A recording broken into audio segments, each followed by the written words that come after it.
Welcome to another exciting movie recap. Chef Slowik is a renowned and talented chef who loved cooking since he was little. His priority is to put smiles on his customers' faces. He's currently running a restaurant located on Hawthorne Island where only people of a high class in society get the chance to eat there. Most people call themselves blessed when they eat at the restaurant. Currently, Chef Slowik has invited 11 of his customers to join him in his restaurant to experience the greatest menu in all of his creations.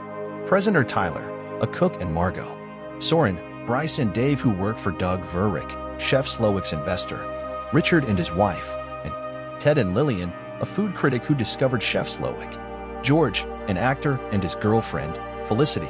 They all take the boat to Hawthorne Island, and in the boat, they are served raw local oyster in a mignonette emulsion with lemon caviar and an oyster leaf. Tyler quickly takes pictures of it and then empties the whole thing into his belly. Margot follows his steps too and compliments it, but says she prefers the oyster alone because she loves oysters. The boat arrives at the island and Elsa shows them around. She takes them to the forest and then to the sea where a man is harvesting scallops for them to eat in the evening. Margot thinks the whole thing is insane. Elsa takes them to the smokehouse and warns them not to touch any of the meat because they are immature.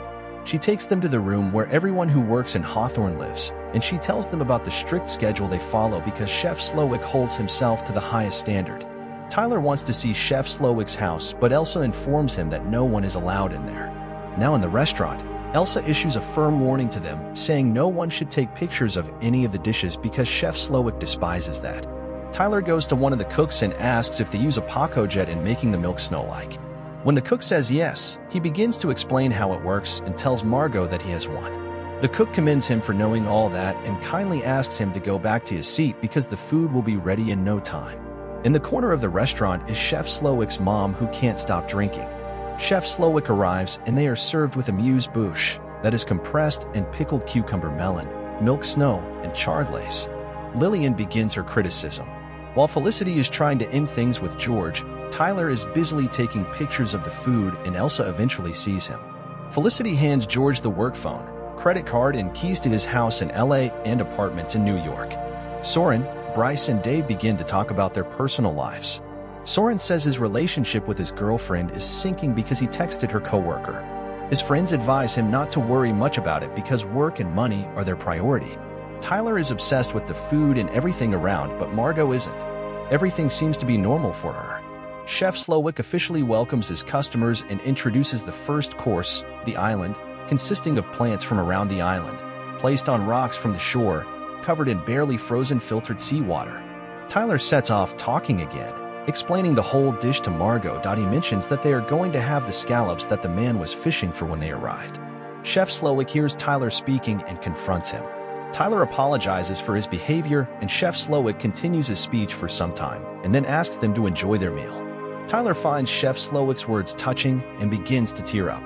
As usual, he takes pictures of the food and says he wants to apologize to Chef Slowik just in case he is mad at him. Margot tells him to forget about it because he paid for him and the team's services, but Tyler thinks otherwise because Chef Slowik is his idol.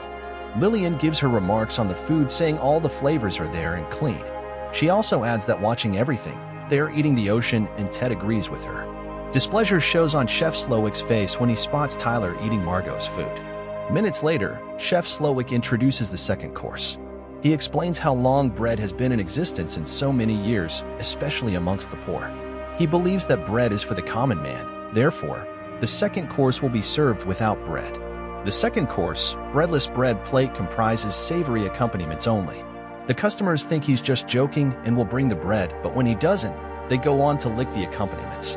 Lillian finds a little mistake with the emulsion and expresses how disappointed she is to see it at a restaurant of this class.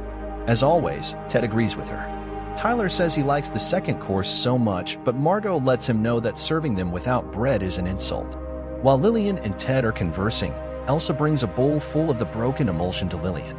Bryce calls Elsa to their table and tries convincing her to bring them bread, but she disagrees and whispers into Soren's ear that they will eat less than they desire and more than they deserve. Tyler asks Margot to at least try it, and when she says no, he leans in to take her plate and accidentally breaks a glass. Chef Slowik walks to their table and Tyler begins to apologize. He didn't come for Tyler, he is concerned why Margot has refused to eat. Margot explains that she is seeing no food and she will eat when she feels like. Chef Slowick then walks away, and Tyler tells Margot that her behavior is humiliating, but she doesn't care about it. The third course is memory. Chef Slowick explains that the third course is meant to evoke a memory. He goes on to share a memory of his when he was 7. Tuesdays were always Taco Tuesday in his town. One Tuesday, while he was home with his mom, his dad came home drunk and his mom got angry and screamed at him. His dad in return reached for a telephone and wrapped the cord around her neck to kill her. He cried and begged his dad to stop, and when he refused, he used kitchen scissors to stab his thigh. After his narration, the cooks go on to serve the customers house-smoked breast chicken thigh al pastor and tortillas. The tortillas have images engraved on them which are intended to spark a memory in everyone. Lillian's tortillas depict images of restaurants she reviewed that have since closed down. Richard's tortillas are wishing him a happy anniversary. Tyler's tortillas are images of him taking pictures of the food they ate. George's tortillas is his old movie, Calling Dr. Sunshine, which didn't quite go well. Soren's and his colleagues' tortillas are all images of documents of how their company has created invoices with fake charges. They ask Elsa how they got all this information, and she tells them that Chef Slowick doesn't reveal his recipes. Dave and Bryce are scared of what might happen if the tortillas take them to court, but Soren reminds them that they are working for Doug Verrick and Chef Slowick can't turn him in because he is his investor. While Tyler is thinking of how to make things right, maybe apologizing to Chef Slowick, Margot excuses herself to the ladies' room. Elsa shows her the way and immediately she enters. Chef Slowick goes after her and asks why she isn't eating because it's hurting him. Chef Slowick asks who she is and where she is from. Margot rudely tells him all he needs to know and walks out of the washroom. The fourth course is the mess. Sous Chef Jeremy created this dish. Jeremy's goal was to work for Chef Slowick. Chef Slowick admits that Jeremy is very talented but will never be great. He is trying so hard to reach the level where Chef Slowick is, but he tells Jeremy that he'll never achieve it. Everyone is amazed at Chef Slowick's words, but Jeremy agrees with it. Chef Slowick kisses his cheeks and walks away. Jeremy then pulls out a gun and kills himself. The customers are all in shock. Chef Slowick goes round explaining that it's all part of the menu they paid for. Lillian alone thinks it's stagecraft. Tyler isn't much concerned about whatever that is going on. His only focus is on the food served. The mess comprises pressure-cooked vegetables, roasted filet, potato confit, beef juice, and bone marrow. Richard and decide to leave the restaurant, but they get stopped. When he persists, they hold him tight and cut off his ring finger, and even with that, Tyler still doesn't see what's happening around him. Lillian and Ted are also convinced that everything happening is only for their benefit because Chef Slowick personally sent her an invite. Chef Slowick then sends for Margot. Chef Slowick tells her that she isn't supposed to be present because she wasn't part of the plan and the menu. In order for everything to proceed, Margot has to choose either to be with the customers or the cooks. Even so, he lets her know that she will still die because everyone is dying tonight. Oh my, what are we in for?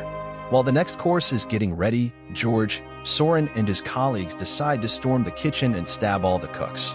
While they're still planning, Soren suddenly takes his chair and smashes it into the window, but to no avail. Elsa then helps him back to his table. The fifth course is wild bergamot and red clover tea. Before Chef Slowick continues with the fifth course and what it's all about, he gives them the chance to ask any question about him or Hawthorne. George goes first and asks what is going on. Chef Slowick explains that all of them are ingredients in tonight's menu. What the F? He goes on to say that Lillian is to blame because she caused damage to many people. She's dying, and Ted too because he always supports her decisions. Richard and Ann are also dying because they have eaten 11 times in Hawthorne, but they don't remember the name of any dish. Chef Slowick is hurt because all his life, he tried satisfying people that never appreciated his effort, starting with his mom. Bryce reminds him that the restaurant is actually Doug Verrick's because he invested in him and owns Hawthorne. Just when he finishes speaking, Chef Slowick hangs Doug Verrick up high and dumps him in the water to die so that Hawthorne will become his. Chef Slowick later calls Margot and adds her to his team. He then takes everyone outside and gives the men the chance to escape with a 45-second head start. They're all caught later on and brought back to the restaurant to continue the menu, but before, Chef Slowick states that there is an unsolved matter to be dealt with, and that unsolved matter is Tyler. Chef Slowick demands to know why Tyler brought Margot with him, knowing perfectly that she is going to die because he told him everyone is going to die. Margot, hearing this, becomes furious and pounces on Tyler to kill him. Chef Slowick then gives Tyler the opportunity to cook something. Tyler becomes so tense and ends up under-delivering. Chef Slowick, after tasting it, whispers something into his ears and he walks away. He then sends Margot to go for a barrel from the smokehouse. She sees Tyler's body hanging in her room, stares for a while and walks away to fetch the barrel. George asks why he and Felicity are dying, and Chef explains that he didn't like the movie calling Dr. Sunshine and Felicity is dying because she went to Brown's and didn't take any student loans. Margot gets to the smoke, grabs a knife and proceeds to Chef Slowick's house. Elsa shows up behind her and starts a fight with her because she thinks she is taking her place in Chef's heart. Margot overpowers her and stabs her in the throat. She unlocks a silver door and finds a picture of Chef Slowick when he won the Employee of the Month for his outstanding hamburger.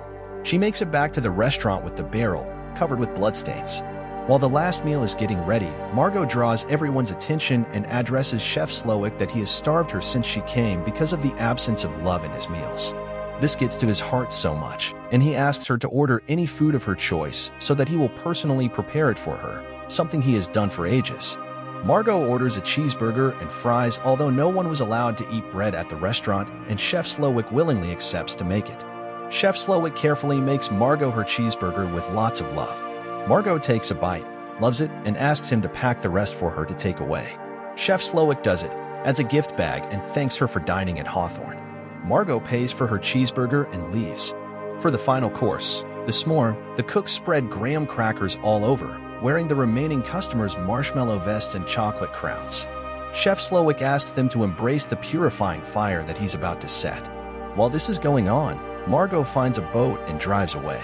Chef Slowick sets the fire, burns himself first, and then the whole of Hawthorne restaurant. As Margot enjoys the cheeseburger, the menu draws to a close as everyone in the restaurant is engulfed in flames. The end.